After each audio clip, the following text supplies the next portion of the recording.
Iran is in hot water with the rest of the world again. It's building another uranium enrichment plant in an underground facility near the holy city of Qom. It's already under sanctions for its nuclear program, and it looks like there are more sanctions to come. At the G20 summit in Pittsburgh this morning, the presidents of the United States and France and the Prime Minister of Britain stood shoulder to shoulder and denounced Iran for its duplicity. The CBC's Susan Bonner is there. U.S. intelligence experts have had their eye on this plant for quite some time, and the intelligence reports indicate that the plant is still under construction, that it might be operational by early next year, and that what these reports indicate is that it's not just the size of this plant, but how it's configured that is quite troubling. And it has led the U.S. president and others to indicate that they believe what's going on in this plant is potentially about much more than just peaceful production of nuclear energy. Obviously, earlier today, pretty tough talk from these three leaders, as if they are essentially drawing a line in the sand. So what did they have to say earlier today? Well, that is, in fact, exactly what they're doing, Nancy, and a very stern tone and tough words from these leaders. They have demanded that nuclear inspectors be allowed on site immediately, and they want Iran to own up to exactly what it is doing.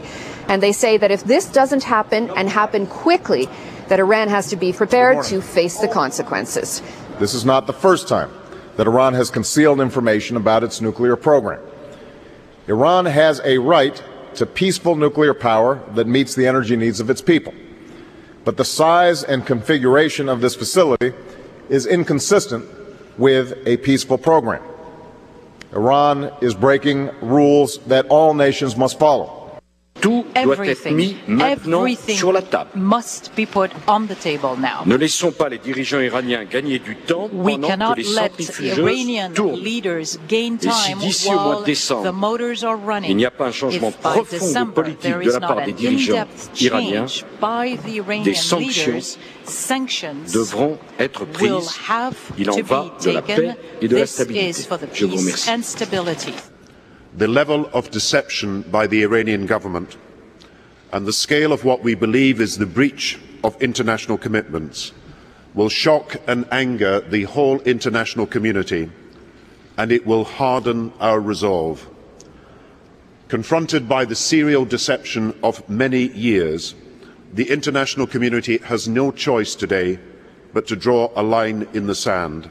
Now, Nancy, previously scheduled top-level diplomatic talks will go ahead next week with the permanent members of the Security Council and Iran, plus Germany. They will talk about Iran's nuclear ambitions. But, of course, now that will all happen in the shadow of these very disturbing reports and the tough talk from these leaders.